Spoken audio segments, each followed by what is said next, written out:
নমস্কার, পাখিরালয় কলকাতায় আপনাদের স্বাগত।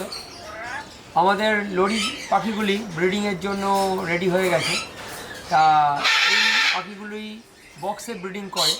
তাই ব্রিডিং বক্সগুলো আমরা কীভাবে নেস্টিং মেটেরিয়াল দিয়ে রেডি করে দেবো ওদের ব্রিডিংয়ের জন্য, সেটাই আমি আজকে আপনাদের হাতে কলমে দেখাবো।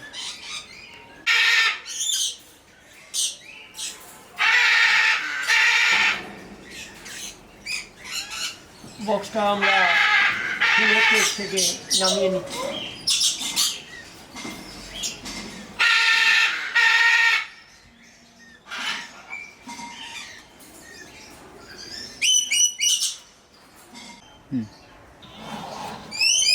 পাখির খাঁচা থেকে আমরা ব্রিডিং বক্স বের করে নিয়ে এসেছি। এই ব্রিডিং বক্সে গত বছরে ব্ল্যাক ক্যাপ লরির ব্রিডিং হয়েছিল। এর মধ্যে এখনও কিছু সেই গত বছরের পুরনো নেস্টিং ম্যাটেরিয়াল রয়েছে। তা সেইগুলো সব বের করে ব্রিডিং বক্সটা ভালো করে পরিষ্কার করে দিয়ে তার মধ্যে নতুন নেস্টিং ম্যাটেরিয়াল এগুলো দিতে হবে। তা এই ব্রিডিং বক্সটা লরির 1 ফুট বাই 1 ফুট আর 1.5 ফুট উচ্চতা হতে হবে, আর অবশ্যই কাঠের হতে হবে। আর এই বক্সের সামনের দিকে পাখি ঢোকা বেরোনোর জন্য 2 থেকে 2.5 ইঞ্চি ব্যাসে একটা গোলাকার একটা গর্ত থাকবে। আর তার বক্সের ভেতর দিকে ওই গোলাকার গর্তের নিচেই একটা জালের একটা সিঁড়ি লাগিয়ে দিতে হবে পাখির ওঠানামা করার জন্য। আর লরির বক্সের ভেতরে তলার দিকে কাঠ দেওয়া চলবে না। ওই কাঠের জায়গায় ওখানে 2 থাকের নেট দিতে হবে। প্রথমে সবার ওপরে একদম ছোট থাকের স্টেনলেস স্টিলের নেট থাকবে। আর তার তলায় 1/2 ইঞ্চি বাই 1/2 ইঞ্চি স্টেনলেস স্টিলেরই স্কোয়ার নেট থাকবে। আর তারও নিচে একটা ফাইবারের আমাদের 1 ফুট বাই 1 ফুটের একটা শিট দেওয়া আছে। এই শিটটা টেনে লাগানো বের করার সিস্টেম থাকতে হবে। তা এইটা আমরা কিভাবে লরি বক্সটা পরিষ্কার করে নেস্টিং মেটেরিয়াল দিচ্ছি সেটাই আমি আপনাদের দেখাচ্ছি।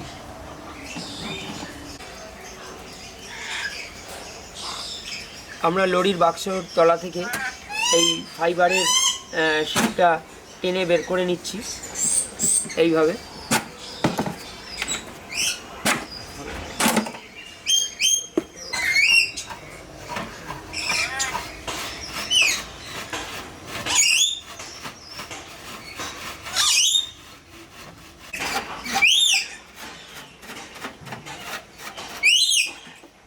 লরির বক্সের তলায় কাঠ দেওয়া হয় না এই জন্য যে লরি সবসময় তরল জাতীয় মলত্যাগ করে। তাই কাঠ দেওয়া থাকলে তরল মলত্যাগ করলে কাঠটা সবসময় ওদের মলে ভিজে থাকবে, আর তাতে ভেতরে একটা দুর্গন্ধময় পরিবেশ সৃষ্টি হবে। সাথে পরিবেশ সৃষ্টি হবে বক্সের ভেতরে, তাতে পাখির ডিমগুলো নষ্ট হয়ে যাবে। আর পাখির যদিও বা ডিম থেকে সেই বাচ্চা হয়, সেই বাচ্চাও কিন্তু সেই তরল মলের মাধ্যমে গায়ে মাখামাখি করে বাচ্চাও মারা যেতে পারে।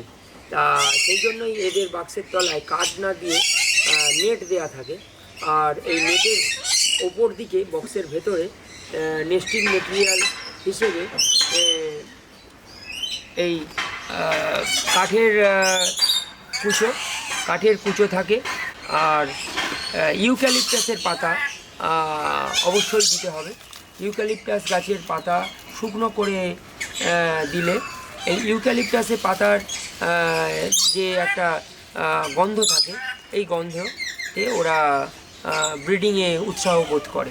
দেখছেন যে বক্সের ভেতর দিকে একটা স্টেনলেস স্টিলের খুব মিহি ভাঁকের একটা নেট দেওয়া আছে, আর তার বাইরে স্টেনলেস স্টিলের তারে 1/2 ইঞ্চি এর একটা নেট দিয়ে স্ক্রু দিয়ে ফিটিং করা আছে। এটা সবসময় ফিটিং করা থাকে। শুধুমাত্র ওই ট্রেটা করে বক্সটা পরিষ্কার করতে হয়। তা এই নেটটা দেওয়া থাকলে কি হয়, ওই বক্সের ভেতরে যতই পাখির তরল জাতীয় পায়খানা করুক না কেন, তার যে তরল ভাব মলের যে তরল ভাবটা সেটা ওই নেটের মাধ্যমে তলায় বেরিয়ে আসে, আর ভেতরটা মোটামুটি শুকনো থাকে। এতে ডিমও সাথে সাথে পরিবেশে নষ্ট হওয়ার সম্ভাবনা থাকে না, আর বাচ্চাও সুস্থ সবলভাবে বড় হয়।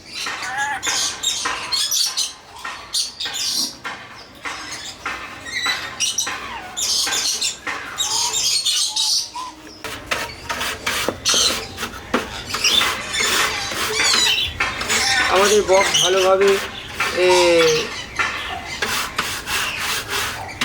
পরিষ্কার করা হয়ে গেছে, আর এই বক্স সবসময় শুকনোভাবে ব্রাশ দিয়ে পরিষ্কার করে নিতে হবে, কোনোভাবেই জল দিয়ে ধুয়ে পরিষ্কার করা উচিত হবে না।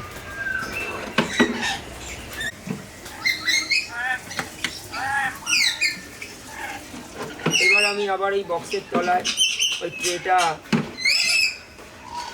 লাগিয়ে দেবো, ঠিক যেভাবে খুলেছিলাম।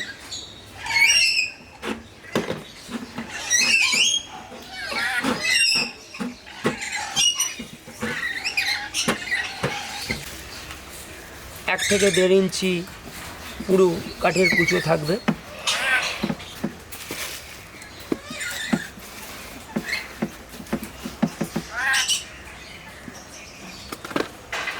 তার উপরে এই শুকনো ইউক্যালিপটাসের পাতা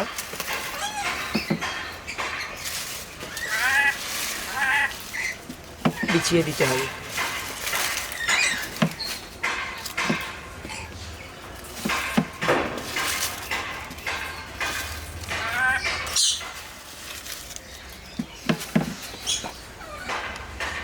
আমাদের নেস্টিং মেটেরিয়াল দিয়ে লরির ব্রিডিং বক্স রেডি করা হয়ে গেল।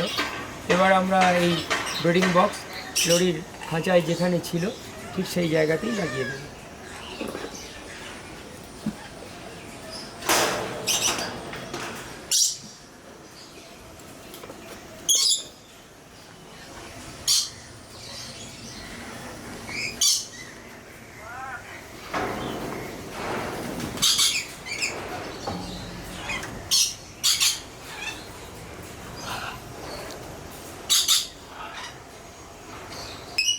আমার এই ভিডিও যদি আপনাদের ভালো লেগে থাকে তাহলে এই ভিডিওটা লাইক করে বন্ধুবান্ধবের মধ্যে শেয়ার করে দেবেন, আর আমার এই চ্যানেলটাকে সাবস্ক্রাইব করে রাখবেন।